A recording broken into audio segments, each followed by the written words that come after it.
Welcome to the Ohio Business Podcast. I'm Stephen Paul, and today we have the pleasure of having Elio Harmon of 614 Startups. They believe Columbus is the innovation center for startups. Thanks for coming on. Yeah, dude, it's a pleasure. It's always great to get an invite. I'm a big fan of podcasting, so I'm usually on the other side asking the questions. So it's good to be in the hot seat a little bit, man. I'm excited. Yeah, I'm kind of nervous to interview another podcaster, honestly. Well, it's not an interview, it's a conversation. Yeah, it's conversation. Yes, correct. Yeah, so we're just hanging out, two dudes. We don't know each other. We're going to act like we know each other, and hopefully we get some good, valuable information out of this. How about you kind of start with a little bit about your background and how you kind of got into podcasting with 614? Yeah, so let's start from the beginning. I'm originally from Liberia, West Africa. My family immigrated to the States when I was about 12 years old, so early 90s. And I had that whole culture shock thing because I came in middle school. And, you know, middle school kids can be vicious. So I don't sound like I'm from Liberia, West Africa at 12 because I had to get rid of that accent because people, the slightest difference, right? You get hammered in middle school. So, but got over it. I didn't, it didn't bother me. That built that resiliency early on. We originally came to Jersey. We moved from Jersey when I was in high school. And, when you're an East Coast kid, you're like, what is in the Midwest? Like, why are we going to Ohio? I'm in high school. You know what I mean? I want to grow up on the East Coast. We're hop, skip, and a jump away from New York.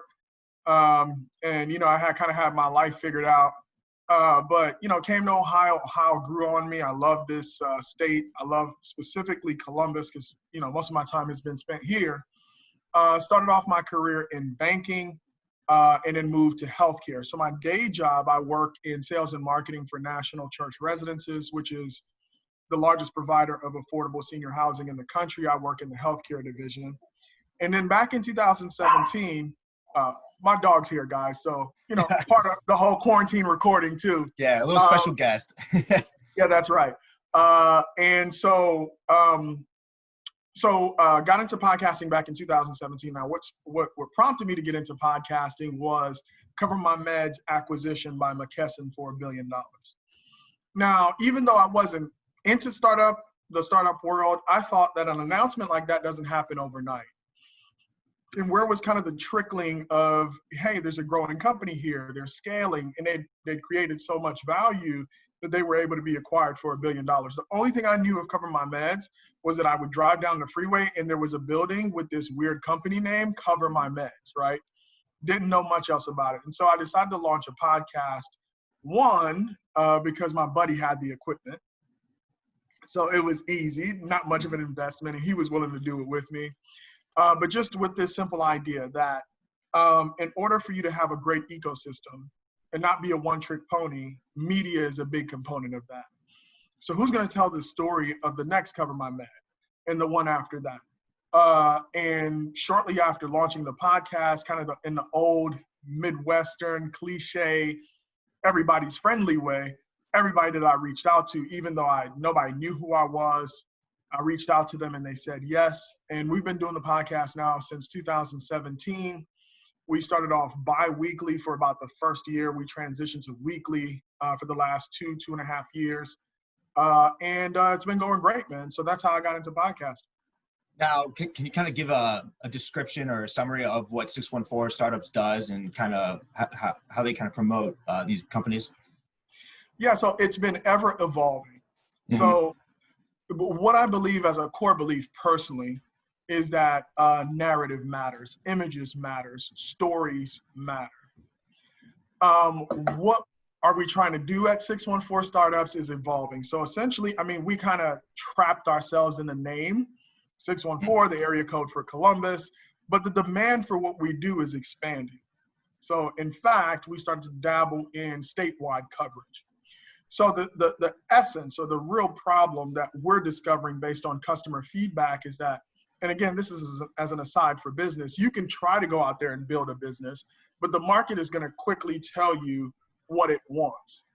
And one of the things that entrepreneurs, and especially me, I'm learning is that the end goal is what really matters. How you get there doesn't really matter. So essentially I came out and said 614 Startups was about telling the stories of Columbus entrepreneurs, investors in the ecosystem. What I'm finding as a problem is access to capital. A vast majority of all the venture capital that gets invested every year goes to like 3 areas, right? It goes to Silicon Valley, it goes to New York, and a bunch of it goes to Boston. The rest of the country is scrambling for the scraps. Like 80% goes there, the other 20% we all fight over.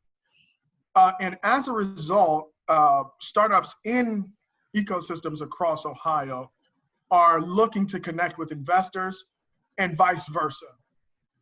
So really the problem that the market is telling us they would like us to solve, and of course, being a media company, we have to get creative in solving it, is so how do we solve this issue of the 80-20 and try to get more of that venture capital moving in our direction? So how do we use media to tell these stories to connect investors to startups that are investable?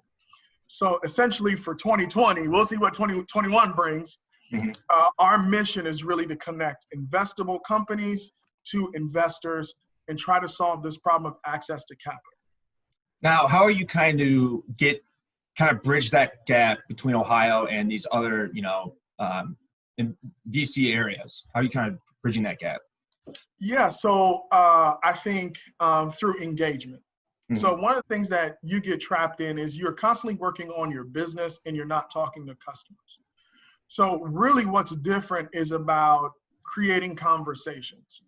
Now, because I work a full-time job, imagine that. So it's not like I could just think about 614 Startups all day. 614 Startups is still a side project. I have to be able to do my day job adequately.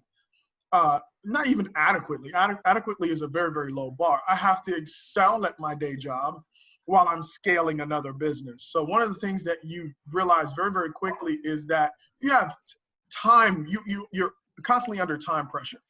And what that causes you to do is not do the foundational things for building a great business. So a lot of times you'll find these companies, or I see companies, or as I've approached business in the past, that you skip over a lot of foundational things like just talking to customers. So to your question, how do you make connections? You have to build relationships. One of the things that I'm leveraging in order to have conversations outside of the ecosystem is Twitter.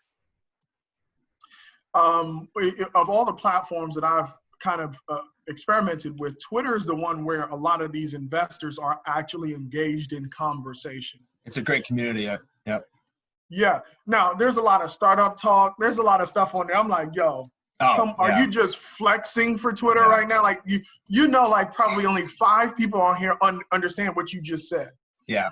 However, Twitter conversations are where I am uncovering or where I'm stumbling upon these little breadcrumbs. So how do you connect with investors outside of the ecosystem? For us, and for me, it's been through Twitter conversations, because I could have like a meaningful thread with somebody without having to like schedule a Zoom call with them. They're super busy. I'm not cold emailing them. I'm on Twitter and just engaging with their content, and somehow it's turning into conversations, and it's constantly coming up like, oh yeah, we have money to leverage, but we just don't know who to talk to. Like, if you think about it, if 80% goes to 3 cities, that means all their leads are coming from there, right? And they don't have time to talk to every single startup in, the Across other the country. Yeah. So how do they build an efficient way of having these conversations with investable startups? So that's essentially what's worked for me. I can't schedule meetings with everybody.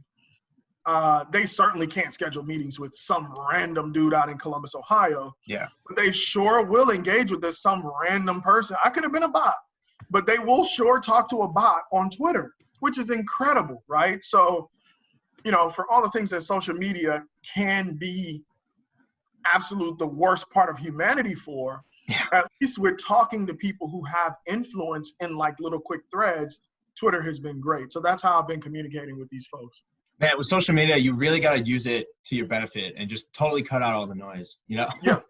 That's key. Most people need to definitely work on that. But what you're doing sounds so great, because you are bridging that gap where these people can find these companies more accessibly. And, it's probably it seems like an open field for every, if they can't find it outside of that area. So you bringing this opportunity and trying to find investors with these companies, that is, I mean, you're filling a need for the market. I mean, that's amazing. Yeah, and what you'll find is that if you solve one problem for the market, they'll bring you more of their problems. Yeah. So if you think about 614 Startups, we are essentially a media learning lab.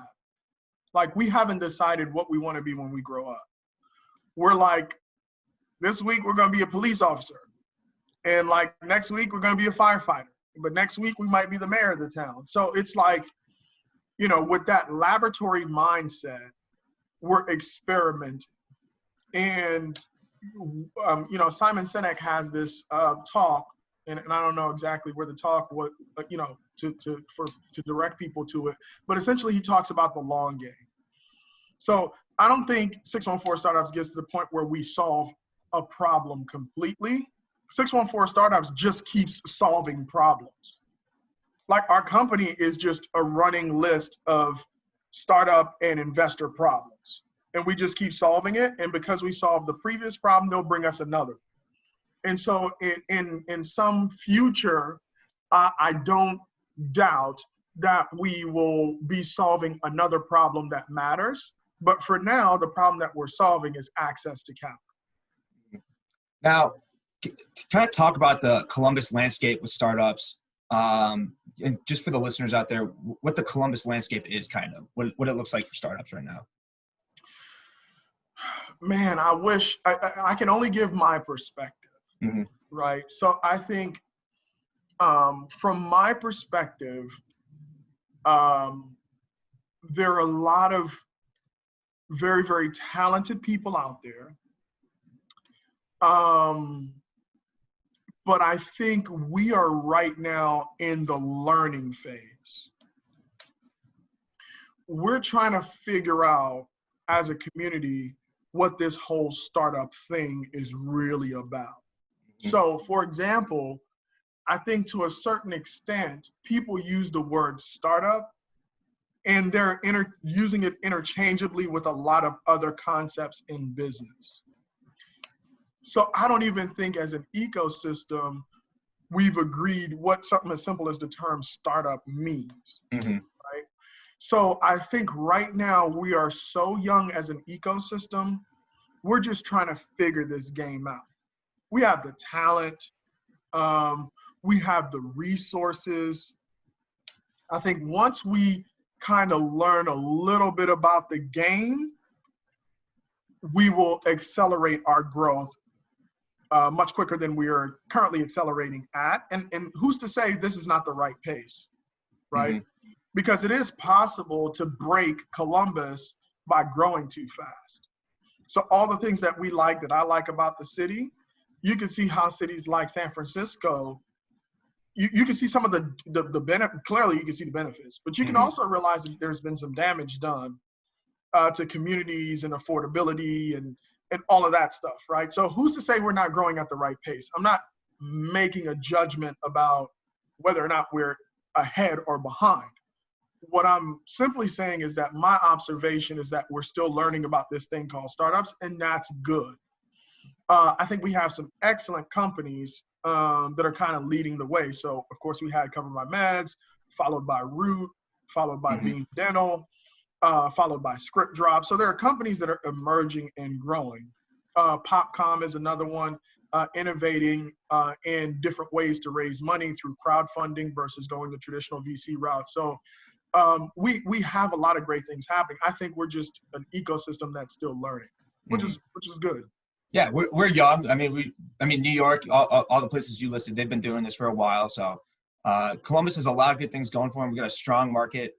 You get the school, the government. You got a good, insurance industry, and now we got this booming tech, VC startup. So I mean, it's going to only bring in fresh blood. You got OSU, so it's gonna take time to develop. But it's just in due time. And these the places you listed, they are starting to see some problems. I saw one company in San Francisco just left for Denver because yeah, exactly. They didn't like the kind of the startup culture around that community with how handling users' data, I believe, that came out today. They're going to Denver. So there's a lot, as that kind of progresses, I think we could see a lot of companies move here as well, hopefully. Yeah, I mean, or we could just build our own. Yeah, correct. Yeah, hopefully, because yeah. it's ultra competitive. So what you'll realize is, like, even with Amazon HQ2, they made cities like bend over backwards to try to earn their business. Mm-hmm. And COVID-19 has decimated tax revenue. So who knows what these cities have to do for that Silicon Valley business, because the expectation is already set that it's going to be tax abatements. You're going to roll out the red carpet for them. Why not just build your own ecosystem, which is one of, yeah, you want to compete, but everything has a pro and a con. Mm-hmm. Exactly. Right? So, yeah, what did you have to do to get them there? And a lot of that's incentives. Another consideration. Yeah. And so it's like, well, those incentives are not free. Mm-hmm. Right? You're going to give up something to get somebody to come there. And it's great that they brought jobs, and yeah, you're going to get the payroll tax revenue, but why not just build your own industry? And I think that's another thing as folks in Columbus need to think about. We need to accelerate the pace at which we start companies. And we need to accelerate the pace at which we start moonshot companies, where it's completely ridiculous what you're trying to build. You know what I mean? So it's like, I'm gonna bioengineer something that you don't need pesticides, and you can eliminate pesticide use 100% across the world because you bioengineered something that is just game changing for farming, right? That feeds the whole world. So the reason why I think people are enamored by people like Elon Musk is because what they're trying to do is so crazy. Now, because we're still in the learning, well, it's crazy on the surface, mm-hmm. but it's exactly what humanity needs, is to be thinking that big. And because we're still in the learning phase, and a lot of times I feel like people are building startups to see what an investor would invest in. Not necessarily I'm trying to build something that the investors can't help but come along for the ride. Right? They're like saying, oh, what would an investor invest in? Let me go build that. Rather than saying, what can I build that solves a big enough problem when the investors are just going to come along anyway? Yeah, build it and then they will come. Yeah. That's right. That's mm-hmm. right. Now, for your podcast, so you said your main way to attract guests is through Twitter, is that correct? That's the main way I've been talking to quote unquote customers. Mm-hmm. So we essentially have two customers, our audience. So we're producing content. We want people to listen to it. That's our audience. And then we have our customers. So people who are going to actually pay us to produce this content. And then I guess you maybe could say a third one. So who does this content really solve a problem for? Hopefully it's for your audience, but I would consider that kind of a third lane. So even with you have you have your audience, you have people who are going to pay for the ads, and then you have people maybe who you're solving a problem for. Mm-hmm. Hopefully the people you're solving the problem for and your audience are one and the same. And then your customers are coming along for the ride. So I'm talking on Twitter to people who we can solve a problem for. I'm creating content for my audience. And, in media, you're monetizing your audience with your customers. So customers are essentially looking and asking me, well, who is in your audience? Now, for me, and one of the great things about the internet is that there's no gateway into the internet. People enter the internet from a lot of different directions, right? There's no like login page to get into the internet, right? Yeah. Everybody enters the internet in a different way. And somehow, yeah. That's right. So we're building our gateway into the internet that's unique to our audience, right?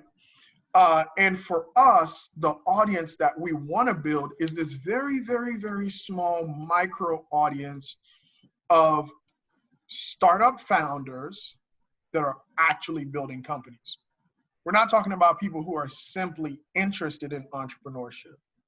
So if you think about the simply interested or the side hustlers or the internet entrepreneurs, the micro Shopify stores, all of that, they might go to an audience like built by like, they might be part of Gary Vee's audience, but they might even with him be on the periphery. We're not really looking at that audience. We're looking at people who are actually running and scaling companies and people who are actually deploying capital into those companies. Now, these are companies that can go from zero to potentially $100 million, let's say, or $50 million, some acquisition event at some point in the future. These are not companies that somebody's looking to like pass on to their kids, right? It's not a family business. It's, I'm putting money in, I want to see a return. At some point, that return is going to come either in an IPO or an acquisition. So these are the people, those are the people we're talking to. And so it doesn't really matter if I have a big audience because I have decision makers that are my listeners. So for me, and when I'm talking to a customer, somebody who wants to advertise, they're not interested in, hopefully, I mean, I guess they'd ask because traditionally they are trained to ask, well, how many people do you have listening? Yeah. My response is not how many people I have listening. It's who's listening. It's who's listening. Yeah. Right? Which is just as powerful and overlooked. It's even more powerful. Yeah. When you realize that 62 of the richest people in the world control over half of the world's wealth. So you could have a podcast with those 62 people and you control 50% of all the money decisions that are made in the world. So what is that podcast worth? Yeah. You're influencing the top dogs in the world. Yeah. I mean, correct. If you can pick one of their ears for an hour, that's massive leverage too. I mean, that's right. So if you could have Bill Gates tweet, I listen to the 614 Startups podcast, or have 1 million followers on Instagram, I take the Bill Gates tweet that he listens to 614 Startups podcast, because Bill Gates by himself trumps an audience of 1 million people. For what he can do for anybody's brand, what he can do for anybody's valuation, which is why people watch Elon Musk's tweets and he moves the market. Elon Musk, he smoked a blunt on Joe Rogan. Oh, 50 million, I don't know what the number was, but like his company loses like $100 million because he smoked them. Like that's, so in terms of what we're doing is that we don't want to grow this gigantic audience. We want to have an audience where we could actually move, for the state of Ohio, investable dollars year over year. Now, what is a podcast that can say, and I don't know what the numbers are, but let's just throw these numbers, round numbers. Let's say it was $50 million invested by VCs in 2020. Say we end the year there. We're not going to end it's like way more than that, but I'm just saying round numbers. And we could take that number from 50 to 100. We can double that number. And a key part of that doubling was what we were able to do with 614 Startups. Regardless of how large that audience is, 614 Startups has a doubling effect. So from a brand standpoint, let's say you run a software development company, and you know that startups are listening to 614 Startups, and these are all startups that are getting funding because this is just that audience is super targeted. You'd want to run your ad on this platform, even if it's just 10 people listening, because those are 10 actual customers with money to buy your product, right? And so that's kind of a long-winded way of saying audience versus customers versus people who we're solving a problem for. Essentially, we are a micro audience-based media company, and we are seeking to become the go-to for information for decision makers within the ecosystem, not for everyone. Well, your podcast, you're kind of matching, it's basically B2B, your customers, right? So instead of, B2C or I'm just going to say just like My Pillow Company or whatever, they're advertising to potential buyers. I mean, you're looking at, software. So that could be utilized within your listener base. So, I mean, it's just two different games, what you're looking at, That's right. That's right. Now, where do you kind of see the VC landscape headed towards in Columbus? Do you have any, just in the future? What do you kind of predict? Yeah. So what I would like to see, is an emergence of a new investor class that's created by founders who scaled companies and exited. Meaning, let's just take Alex Frohmeyer over at Beam Dental. Let's say he scales Beam Dental, they get acquired or they IPO. Alex, my man, you got the big bag now, right? So now I would like to see Alex now become an investor. Mm-hmm. That is, I think, ideal for any startup ecosystem. Founders who now are investors, right? So like, for example, me, any success that I experience at some, that reaps a financial kind of, like Reward. a huge return of some kind. Now I'm flush with cash, is turning around and becoming an investor, mm-hmm. right? Because now I understand it from a founder perspective, and I can take all of my experience and help somebody avoid some mistakes. Mm-hmm. I think not only do we need to attract like traditional VC money into the ecosystem, we need to grow our own investors who came up the founder way. Right, so creating more founders who become angel investors that could fund more of the projects that are organic here, right? So it may be that, taking the Alex example again, they have an exit, but the CTO of Beam Dental that helped grow the company wants to start a new company, and Alex has the money to now invest in that company. So out of Beam Dental's growth sprout 5 other companies, and those companies can get investments because all the people who were involved from the beginning with Beam Dental have the resources to fund those companies. I think that would be, in my personal opinion, the real catalyst for growth, right? Like exponential growth, rather than trying to attract capital always from outside or start a VC firm and stand it up internally. Is more people with just their own money to invest becoming angels. Mm-hmm. Grow it from within the community and the ecosystem. That's right. Yeah. That's right. Now, from a entrepreneurial side of yourself, you had Harmon Consulting. Is that correct? That's right. You want to tell us a little bit more about that? I mean, I think I saw that you did that for about 7 years, right? Yeah, that's right. So I've always run businesses in parallel to my regular employment.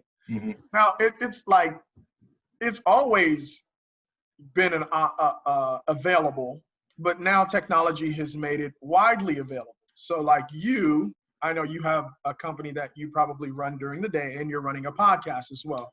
So technology, like what we're using now, allows you to do a lot of things in parallel. Mm-hmm. I've always done that. So with Harmon Consulting Services, the initial problem we're trying to solve there is for small mom and pop home health agencies who can't afford to hire a full-time salesperson, using our services to help scale their business. But like long-term for me, I never put in place systems to allow that to scale. That was just never going to be a company I thought was going to scale. So I did learn some lessons. So I wasn't married to that business idea to say, you know what, no matter what, I'm going to continue growing this business. We'll pivot, we'll evolve, we'll change with the market. What I have with 614 Startups is something that I believe now I found a sweet spot or a need in the market that I can grow and evolve with. So starting Harmon Consulting was always something that ran in parallel to my day job. When I figured that 614 Startups was something I thought really had legs, I decided to put Harmon Consulting on the shelf and pursue 614 Startups. How have you been able to leverage 614 Startups in your own personal life? Listen, this is the house that podcasting built. All right. I couldn't even tell you, like, when I started 614 Startups, if I knew what it would do, Yeah. the doors it would open. It's absolutely incredible. And so that's one of the things with media, because media, if you're good at it, brings you into contact with people, like you said, who will bring you their problems. Mm-hmm. Like every day, they'll bring you their problems and say, yeah, this is what's going on in my business. If you guys can solve this, we'd love to give you the business. And so from 614 Startups, so we have the traditional media company. What we've been approached about now is public relations. So startup companies who have newsworthy events and are looking to get local, regional, and national media coverage. And so what we are starting to experiment with is, no official name yet, but 614 Startups PR. So you go to the 614 Startups right now website, you won't see anything about that, but we have a customer, and we're approaching more customers for that. Now, I have a day job and I'm running a podcast. So clearly, I'm not doing that. So the next skill I'm now having to develop, because of the incoming opportunities, is how to hire people. It's an important skill. It's a tough one. I'm so bad at it. It's hard, but yeah, it's hard. It's hard. I don't have the instincts for it. It's not my thing. I give everybody the benefit of the doubt. Yeah. Because I'm like super optimistic and like, we're going to figure it out. But you learn lessons through doing that. And so I feel like now that's like the next phase of my entrepreneurial learning is, how do we stand up opportunities in new like verticals? And I can't do it. Like, I can't do it. I don't know how to do it. I wouldn't even know where to start on how to do it. But, now people are looking at us for PR. Okay, so that's how one way the podcast has been affected. In addition, there are technological ways to solve the problem of access to capital that people have ideas for, but they don't have somebody who could lead the project. So we're now starting to see collaboration opportunities on the technology side for solving the access to capital problem. And guess who they're coming to ask about, will you make this technology, will you see if this thing has product market fit, and if it has legs, if it's a scalable technology. So when opportunities like that start coming is when you know how powerful this medium is. Because it is very powerful. It's extremely powerful. And so things like that are what I'm kind of growing into. I'm not really seeking these things, but it's really nice to have these things come your way, and then you can engage in real conversations around how to solve those problems. So yeah, it's been awesome. I truly believe if you own a business or any type of entity, or even if basically, I think everybody should have a podcast realistically. I think they're extremely scalable. And then if you do it long enough, you find your niche and then problems come to you, like you said. I mean, there's just from an individual standpoint, if you have a podcast, I think that's great for like a resume, any type of thing like that. But if you have a business, it's just great to get your story out and network within your own industry. I think the podcasting is probably one of the greatest things for business owners out there. And I think it's underutilized. So, I mean. Yeah. I mean, if you went back 50 years and you told like people like, oh, you can own your own radio station.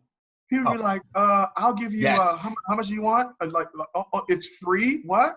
There are apps that help you distribute it, and then there are apps that help you tell people about it, and it's a radio station and you own it and you can put your content out whenever. But most people look at it, I don't know what most people look at it as. All I know is how I look at it. And it's not something that you're gonna succeed at overnight. Like I said, I've been doing this 3 years, and it's been fun the whole time. And I didn't place any expectations on it, and it's been doing its own thing. So right now I feel like it's starting to get kind of a life of its own. Mm-hmm. And now 614 Startups is pulling me along rather than me trying to push 614 Startups, right? I'm now in its wake, right? So basically what I need to do is get out of the way. Yeah. Because I'm the only person who can mess this up right now. Yeah, and putting the systems in place to what those, what you said, to grow and flourish, really. That's right. Now, what was I going to say? Now, from the 614 podcast, is there any founders, any startups you've talked to that you kind of want to promote out there that maybe not, that's kind of should be on people's radars right now? Oh man, I've talked to so many people. So right now, Notice Smart Glass, which is a smart glass company founded in Singapore, relocated to Columbus, Ohio. They are solving the problem of climate change, global warming. A lot of energy efficiency is lost through windows. They have a nanotechnology film that they're selling to glass manufacturers, that actually allow you to change the temperature characteristics of your window. So on warm days, you can keep the cooling in, and on hot days, you can keep the heat out, and all that stuff, right? Mm-hmm. So that's a company to watch. They're looking to build their production, sales, manufacturing all here in Columbus. They're going to be hiring like crazy. So that's a company that puts Columbus on the map for nanotechnology. One of the issues with emerging ecosystems is that if somebody came to you and asked you, like, well, what are the top 5 nanotech? If I were to come and want to invest, and I invest in nanotechnology, can you tell me the top 5 nanotechnology companies I should visit while I'm in Columbus? Everybody would be scrambling like, I don't know. Yeah. Right? Like, if for insurance, it wouldn't be hard because we're kind of known for that. But everything else, what would you say? And so Notice is one of those companies that I'm watching out for. Geneticist is a company out of Cincinnati where they're using, I'm going to get this wrong, but I think they're using detecting like electrical activity in the body to triage people when they show up to the emergency room with chest pain. So they put people through all these tests to find out whether or not they're having a heart attack or not. Geneticist is building a solution that will actually triage these people without all the cost of all the testing that goes with it. That's another company I think is awesome. Rove Rent, led by Calvin Cooper, is kind of popularizing this idea of rentership, right? So a lot of millennials are not really buying homes anymore. They just want to live a different lifestyle. Maybe they don't necessarily want to own a home, or they can't afford a home, so they're renting. Rove is creating partnerships with apartment complexes, developers, that allow a portion of the rent to be saved, and you can keep that money and buy a house eventually, or you can buy stake in where you live. And I don't think I'd be speaking out of turn if I said that it's available at several properties here in Columbus. I don't want to say which one just in case I'm not right about that. But if you rent in certain buildings right now in Columbus and they offer Rove rentership, you can actually enroll in that, and a portion of your rent will be saved on your behalf, or you can actually invest in that property itself. So those are just 3 their podcasts are out right now on season 6 of the 614 Startups podcast. So these are all people that are top of mind for me that I think are doing wonderful things. Champ Titles, and it's kind of getting dark outside, so I know you're lighting because my window was open at the beginning, so I'm getting the rest of the room is getting dark because it's getting dark. Oh, you're outside. fine. You're fine. Okay, but another one is Champ Titles. So if you've ever sold a car, bought a car, kind of a big issue is that you got to get the title transfer. There's a lot of back and forth going to the DMV. So they're attempting to put all titles online so we can transfer it just like we would transfer any other document. So you buy a car. One of the things is like, send me the check. No, send me the title. No, you send me the check, then I'll send you the title. It's like, okay, well, can we facilitate an exchange where the funds and the title changes hands all at the same time? The Bureau of Motor Vehicles gets their money for the registration. Everybody is happy. So that's another company out of Cleveland. So those are just a few. Nice. I listened to the Rove one. I really liked what he was proposing. I love that idea. It's definitely solving some problems with that. Now, being an entrepreneur, what are some successes and some failures you've seen through your years? So, I've basically, I think the biggest lesson about entrepreneurship is that you don't know what you're meant to do until you try a bunch of things and they don't work out. Like, you just have to keep trying stuff because you don't know which one of your crazy ideas, and I still have ideas every day, is going to be the idea that actually has legs. So that's number one. That's the big thing. It's like, this is a game. You just got to go up. You got to have at-bats, and you got to keep learning. That's number one. Number two, don't overlook the importance of relationships.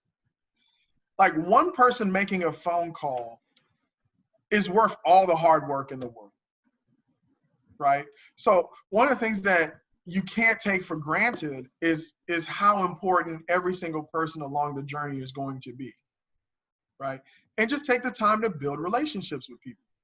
One of the things that I did, again, you as an entrepreneur, you put your head down and you're working on your company so hard, you forget, like, oh my goodness, I'm dealing with people all the time, right? I'm talking to these decision makers all the time. How do I build relationships with them? I think that's another thing. And then number three, charge way more. Like, just because it costs way more than you can imagine to deliver high quality product, high quality service, high quality anything. It's like, because you need a whole bunch of money to invest back into your business, right? So you can expect that you won't have any fun for a very long time if you're building a company. Most people don't have their fun in their company until they do their exit or they get an IPO. Like, the rest of the time, you're just pouring money into this thing. So charge more. And if your customers can't afford what you're charging, you're probably not charging, you're probably not talking to the right people. I'm not saying just throw out some ridiculous number. Like, oh, to advertise on the 614 Startups podcast is $2 million. You can't pay it? Okay, you can walk. It's like, don't be ridiculous, right? But your time is worth something. The time that it takes to schedule the podcast is worth something. The time that you get, to prepare for the podcast is worth something. Recording the ad is worth something. Doing the audio, like, all this stuff adds up, right? So if you're going to run an ad and somebody's going to pay you to do it, you need to charge for that, some reasonable amount for what it's going to cost you to do this at a high level. And not only that, to then take whatever is left over after you pay your costs to reinvest into the business. So those are kind of the big lessons. Charge more, build relationships, and just keep trying stuff. You don't know what's going to work. Beautiful. Last question. Any other advice or just anything you want to say about 614 Startups as we wrap up? Buckle up, y'all. It's about to get crazy, okay? 614 Startups needs to be on your radar. If you listen to this podcast, continue to listen to this podcast, but put 614 Startups on your radar. If you're a startup founder, if you're an investor, reach out to us. We're just one click away. We have our contact information on the podcast. It'll come straight to me. If there's anything that you want to talk about, if you have a newsworthy event and you want to get the word out about your company, reach out to us. But put us on your radar. If you have a chance, you can listen to the podcast, 614startups.com. It's on our website. You can go to Spotify, Apple Pod. We're everywhere. Okay, you can find us at your convenience. And then please reach out to us. Send us an email. If you have news or press release, we'd like to share it. If you want to sit down and talk business, always open to a Zoom call. I am here. Well, can you hear my dogs? Oh yeah. Okay. The dogs are like, we're in the house, baby. 614 Startups is in the house. Well, I think someone's at the door, but Okay. I want to thank you so much for coming on. I'm sorry about these dogs, but great talk. Is there any way, how can people find you and reach out to you? Yeah, so 614startups.com, the contact information is on there. You can shoot us an email. You can follow us on Facebook, Instagram, Twitter. Engage with us in conversations on Twitter and on LinkedIn. That's the best way to get a hold of me, man. And you can listen to us on all the platforms as well as the website. Okay, thank you so much. Elio Harmon, 614 Startups. Reach out to him. Put him on your radar. Thanks for coming on. All right, man. Peace. I appreciate the opportunity.